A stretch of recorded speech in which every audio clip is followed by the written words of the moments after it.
All right, so here I am in Concord, North Carolina, and I actually came out to see a property today. And it's funny because I've been texting this guy back and forth on buying this house. We've been talking back and forth for a couple of months, and it's just so happens that this weekend, after following up with him, I think our first point of contact was in November. I'll share some of the text messages right here.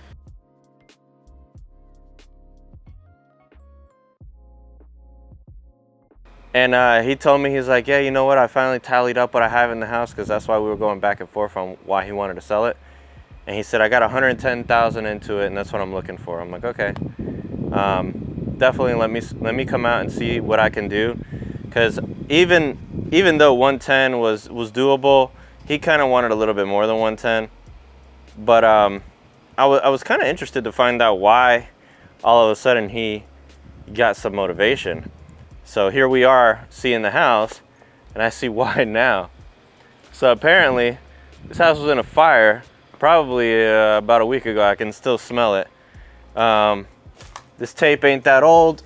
Won't be my first fire damage house, but you can see here, it looks like it's a pretty bad fire. He told me that the city boarded it up, and I asked him why, and he couldn't tell me. But I can see why now. This place is burned up. So yeah, this is pretty bad. So looking at the roof line here, it's all charred up. I bet that this whole thing is going to be either a full gut or a tear down. I'm actually surprised that the power line is still hooked up here, that they haven't cut it. But yeah, here's a deal unfolding right before our eyes, right? I don't know what kind of roofing material this is down here, but it's like fiberglass, but I don't know, it feels funny, it looks funny. Could be some type of asbestos, I'm not sure. But even though this property here, I'm gonna lighten up my camera a little bit, it's too dark. There you go, that way you can see my ugly face. This property, even with the fire damage, I don't know, maybe 110 might work, maybe less. Yeah, judging by these boards, so these boards look brand new. The sideboards that we just saw were not. They were in a, it looked like they were old. So like some of them, oh wait, I think I see something here, hold on. Oh man. So this side of the house looks great, right? And I just poke my head over here and darken this up a little bit. Look at that. This whole thing is burnt to a crisp, yep. That thing is burnt. So, I know what I'm gonna have to do now. I'm probably gonna have to fly my drone up, take some good pictures, because this might just be a teardown. Land value on here, we could probably lock this up for like 30, 40, sell it for about 50, 60. Yeah, I think I know why this guy went and finally wants to sell it, right? That sucks for me. I've been chasing this guy for months. And you know, this happens a lot to these abandoned houses. Unfortunately, somebody comes in, they're trying to stay warm. And I know from experience, I had a house burned down last year. Somebody was trying to stay warm and they just burnt the whole house down. And it sucks. It sucks a lot because I'm pretty sure this guy didn't have insurance. I didn't have insurance on my house. Lesson learned, put insurance on everything. Thank God though, we had very minimal invested in it. We bought it for land value. But yeah, this sucks. This sucks really bad. So I'm gonna shoot up the drone and take some pictures of this place. I'm not gonna go inside it because this is a huge hazard. And I'll let you guys take a look at it, and then we'll go back and analyze this deal to see if we can make it work or not. Now, this guy has only strictly been communicating with me through text message. I'm gonna try to get him on the phone, but if I can't get him on the phone, I'm gonna try to get my partner to get him on the phone. So let's see what happens, and let's check out this roof, see how bad it is.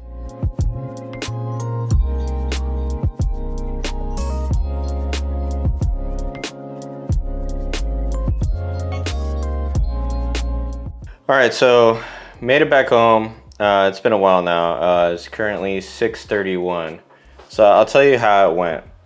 So this guy, I still have not had a phone call with him. This is straight text communication. The original acquisitions person that took this, I think they had a phone call with them, but we're talking like 2-3 months ago. I think, or has it been that long? I think, let me see. I'll tell you right now. I think that we got this lead in November of last year, 2023. Yeah, Tuesday, November 21st is the first time he was in the system. So by the time you guys are watching this video, I might have closed this deal or I might not. I don't know. So we ended up agreeing to 100,000, even though I actually came in and gave him the offer at 95. So 100,000 is only a 10K, reduction, but the comps on this is pretty good. So let's just assume, all right, we're gonna assume for a second. I'm pulling up PropStream real quick. That way I could give you some accurate data here. And I'll post some of this so you can see it. So before I went out there, I knew that around 100K is probably, whether it's messed up or not, it's probably gonna be the number, right? And the way I was able to come up with that conclusion is every house that I get is always usually a full gut. 9 times out of 10. There are some houses that don't need so much attention, but majority of my houses usually need a ton of work. So this house is 1,148 square feet, built in 1930. It's a 3-1. So we want to have kind of like a tight group around how many houses that we use to compare this, because you don't want to go too far out. You want to try to stay in the same area. So right now, 0.3 miles away, sold May of last year, 275 is what we got for a 2.5, 1,300 square feet. Oh, that's a new build, built in 2022. I'm gonna change my year built to 1975. That way we're a little bit better on the numbers. Okay, so 0.3 miles away, we got 260,000. Half a mile away, all right, half a mile is a decent amount. We have one that sold for 315. That one's a 4.3. It's a little bit bigger. And then we have another one. This one is also a 4.3.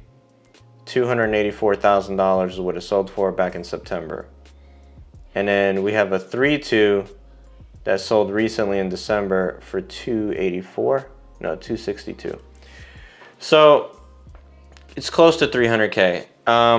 Right now, what's for sale in the area, I'm gonna change this to active and pending, or let's just do pending. So we got one pending at 270,000. It's a 2.2, and anything active, there's nothing active within half a mile. Okay, and then within a mile, we have a few that are active, but it looks like they're probably really beat up. Yeah, we got one at 1,900. It's for sale for 200,000, so it probably doesn't look that great. And then we got a few of them around that price range for 200,000. And let's see. Oh yeah, this is tore up. So I'm gonna actually, let me shut this light off so that you guys will be able to see this. But looking at that thing is not, worth 200,000. I mean, there might be somebody that likes it, but it looks like it's probably gonna need a ton of work. Got some abandoned vehicles in there. There are no pictures of the inside. So we can safely assume this place is going to need a ton of work. Now, you guys saw my place is burned, and this is for sale for $200,000. Let me see. It's been on the market for 149 days, so I'm pretty sure that one's probably not going to sell very fast. Let's see here. I'm gonna go down to the lowest homes for sale, just because I always got to do this market research before I start pushing stuff out. So I'm gonna go back to PropStream, and we got kind of an idea of what the highest sales are. Now, one thing I want to look at is what are the lowest sales. So the lowest sales are never going to be on the MLS, usually going to be private party deals. So here we go. The lowest sale, this is more than likely a lot, was for $35,000. Super low. I know this is not a house. Oh my God, it is a house. Whoever bought this house bought a heck of a steal. They bought this thing right here for $35,000. That's a heck of a deal right there. Probably a wholesaler. Great job, whoever that is. $35,000, and then we have another one here for $84,000. I'm pretty sure this is also a wholesale deal. So we have 35, 84. So this sold for $84,000. We're gonna go ahead and take a look at that. So that sold for $84,000. It probably looked just like that. I'm absolutely sure of it. And then after that, man, it jumps really high. Then our next sale is at $140,000. So, and these are all within half a mile radius of this property. So let's take a look at this thing. Okay, so this sold for $140,000, but it's super dated, right? Super dated property. It's gonna need work. We're gonna try to cruise through the pictures real quick. Yeah, floors. I think that's a piece of drywall back there. Yeah, gonna need a kitchen. So this is gonna be full cosmetic. And somebody bought this for $140,000. Yeah, this is gonna be full cosmetic. Yeah, it looks like the bathroom, there's a hole in the roof. Yeah, so this sold at $140,000. It's got new windows. So we're not far off. That selling for $140,000 is actually, man, that's crazy. So if we take our property, right, it has an extra additional $40,000 in damage. From the fire damage, it's gonna need plumbing and electrical because everything was outdated. So we can safely assume that somebody might buy my house off of me for about $110,000, $115,000, pushing it at $120,000. So what I'm gonna do is I'm gonna push this thing out. Today's Friday, so I'm gonna push it out on Monday. I'm still waiting for him to sign the contract, but we agreed to $100,000. I try to push him down a little bit more.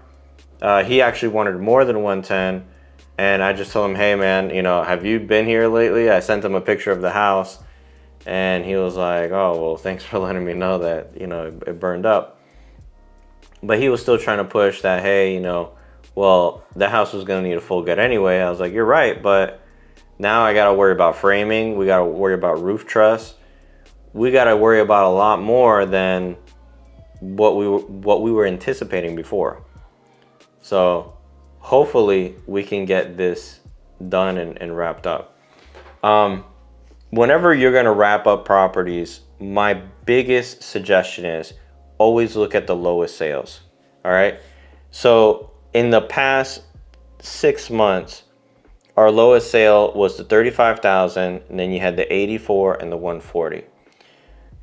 Those are going to be your ranges of where you're going to be able to grab stuff under contract and sell it. The one that sold for $140,000 sold on the MLS for $140,000. So we know that somebody would pay $140 for that piece of crap. Then we know, okay, around the range we're going to be able to sell ours. All right, mine has a little bit more damage. Somebody might pay $120,000 for it. Somebody might pay $110,000 for it. These guys pick these properties up under contract. Looks like that one for $84,000. They picked that up under contract for 84. I'm pretty sure they probably sold it around the 100,000 mark. And then whoever bought this house for 35,000, what a smoking deal. I think this was on the MLS as well, but it looks like a homeowner bought it, or an investor who is not sophisticated because he didn't use an LLC.